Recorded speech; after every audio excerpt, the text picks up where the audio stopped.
जय श्री शिवशंकर बंधुगण आज श्रावण मास शेष सोमवार आजिर एही पवित्र दिन एही चमत्कारी प्रभावशाली मंत्र को थरे श्रवण करंतु। हिंदू शास्त्र रे श्रावण मास को एक धार्मिक मास बोली कहा जाए। एही मासरे भगवान महादेव को जेउ भी व्यक्ति जहाँ भी मनस्कामना मागिब स्वयं शिवशंकर ताहा निश्चय पूरण करिथांती। जदि आपणक मनरे जे कौनसी भी इच्छा अछि ताहा निश्चय पूरण हेब। थरे एही मंत्र को श्रवण करंतु। स्वयं महादेव आज निजे कहिछंती जे श्रावण मासर आज शेष सोमवार रे जेउ भी व्यक्ति मनरे जहाँ भी इच्छा रखी थरे एही मंत्र को श्रवण करिब सेही व्यक्तिर समस्त इच्छा को भगवान महादेव निश्चय पूरण करिवे। स्वयं महादेव एही श्रावण मासरे निज भक्तर जेते बड़ मनस्कामना हेले भी ताहा निश्चय पूरण करिथांती। भगवान महादेव निज भक्तर मनस्कामना को पूरण करने सहित समस्त रिष्ट खंडन रोग व्याधि मध्य दूर करिथांती। धन संपत्ति सुख वैभव भौतिक सुख मध्य प्रदान करने सहित घर धन धान्य परिपूर्ण करिथांती। आपणक मनरे जदि सेमिति किछि इच्छा रही जाइछि श्रावण मासर एही सोमवारटी सरिवा आगरु महादेवंकर एही मंत्र को श्रवण करी निजर मनस्कामना को पूर्ण करंतु। जदि भगवान महादेवंकर आशीर्वाद चाहुछन्ति तेबे भिडियोटी को लाइक करी कमेंट रे हर हर महादेव लेखन्तु। ओम नागेन्द्रहराय त्रिलोचनाय महारुद्राय सर्वसम्पत्तिप्रदाय श्री शिवाय मनोवाञ्छितफलं देहि मे स्वाहा। ओम नागेन्द्रहराय त्रिलोचनाय महारुद्राय सर्वसम्पत्तिप्रदाय श्री शिवाय मनोवाञ्छितफलं देहि मे स्वाहा। ओम नागेन्द्रहराय त्रिलोचनाय महारुद्राय सर्वसम्पत्तिप्रदाय श्री शिवाय मनोवाञ्छितफलं देहि मे स्वाहा। ओम नागेन्द्रहराय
मनोवाञ्छितफलं देहि मे स्वाहा। ॐ नागेन्द्रहराय त्रिलोचनाय महारुद्राय सर्वसम्पत्तिप्रदाय श्री शिवाय मनोवाञ्छितफलं देहि मे स्वाहा। ॐ नागेन्द्रहराय त्रिलोचनाय महारुद्राय सर्वसम्पत्तिप्रदाय श्री शिवाय मनोवाञ्छितफलं देहि मे स्वाहा। ॐ नागेन्द्रहराय त्रिलोचनाय महारुद्राय सर्वसम्पत्तिप्रदाय श्री शिवाय मनोवाञ्छितफलं देहि मे स्वाहा। ॐ नागेन्द्रहराय त्रिलोचनाय महारुद्राय सर्वसम्पत्तिप्रदाय श्री शिवाय मनोवाञ्छितफलं देहि मे स्वाहा। ॐ नागेन्द्रहराय त्रिलोचनाय महारुद्राय सर्वसम्पत्तिप्रदाय श्री शिवाय मनोवाञ्छितफलं देहि मे स्वाहा। ॐ नागेन्द्रहराय त्रिलोचनाय महारुद्राय सर्वसम्पत्तिप्रदाय श्री शिवाय मनोवाञ्छितफलं देहि मे स्वाहा।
ॐ नागेन्द्रहराय त्रिलोचनाय महारुद्राय सर्वसम्पत्तिप्रदाय श्रीशिवाय मनोवाञ्छितफलं देहि मे स्वाहा। ॐ नागेन्द्रहराय त्रिलोचनाय महारुद्राय सर्वसम्पत्तिप्रदाय श्रीशिवाय मनोवाञ्छितफलं देहि मे स्वाहा। ॐ नागेन्द्रहराय त्रिलोचनाय महारुद्राय सर्वसम्पत्तिप्रदाय श्रीशिवाय मनोवाञ्छितफलं देहि मे स्वाहा। ॐ नागेन्द्रहराय त्रिलोचनाय महारुद्राय सर्वसम्पत्तिप्रदाय श्रीशिवाय मनोवाञ्छितफलं देहि मे स्वाहा। ॐ नागेन्द्रहराय त्रिलोचनाय महारुद्राय सर्वसम्पत्तिप्रदाय श्रीशिवाय मनोवाञ्छितफलं देहि मे स्वाहा। ॐ नागेन्द्रहराय त्रिलोचनाय महारुद्राय सर्वसम्पत्तिप्रदाय श्रीशिवाय मनोवाञ्छितफलं देहि मे स्वाहा। ॐ नागेन्द्रहराय त्रिलोचनाय महारुद्राय सर्वसम्पत्तिप्रदाय श्रीशिवाय मनोवाञ्छितफलं देहि मे स्वाहा। ॐ नागेन्द्रहराय त्रिलोचनाय महारुद्राय सर्वसम्पत्तिप्रदाय श्रीशिवाय मनोवाञ्छितफलं देहि मे स्वाहा।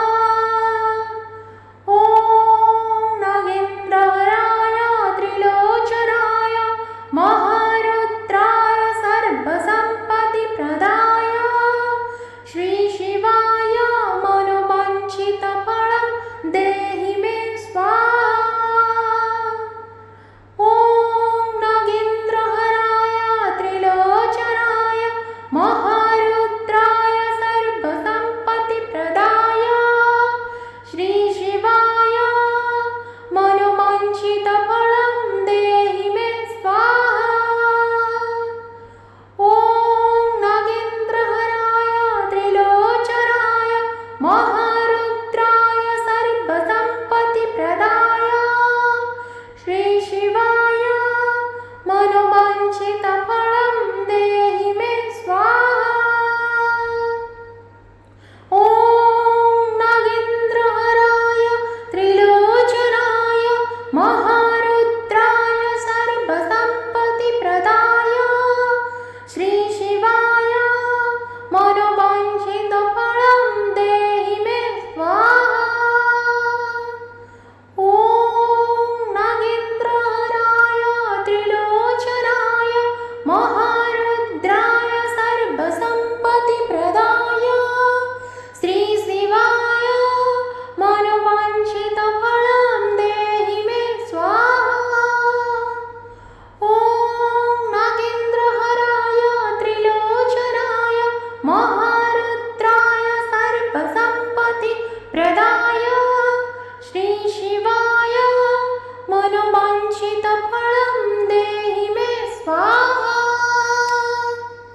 ॐ नागेन्द्रहराय त्रिलोचनाय महारुद्राय सर्वसम्पत्तिप्रदाय श्रीशिवाय मनोवाञ्छितफलं देहि मे स्वाहा। ॐ नागेन्द्रहराय त्रिलोचनाय महारुद्राय सर्वसम्पत्तिप्रदाय श्रीशिवाय मनोवाञ्छितफलं देहि मे स्वाहा।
ॐ नागेन्द्रहराय त्रिलोचनाय महारुद्राय सर्वसम्पत्तिप्रदाय श्रीशिवाय मनोवाञ्छितफलं देहि मे स्वाहा।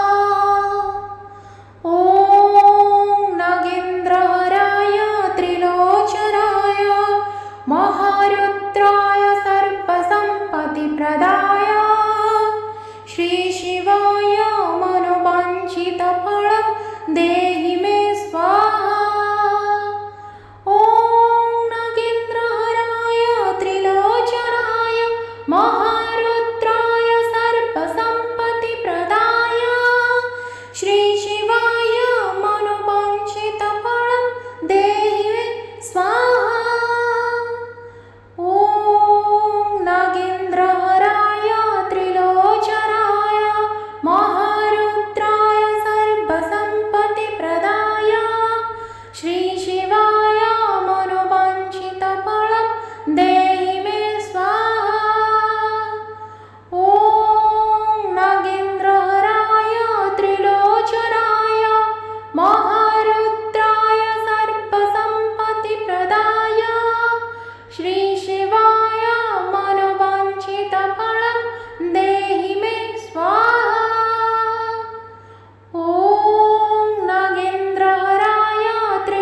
महारुद्राय सर्पसम्पत्ति प्रदाय श्री शिवाय मनोवाञ्छितफल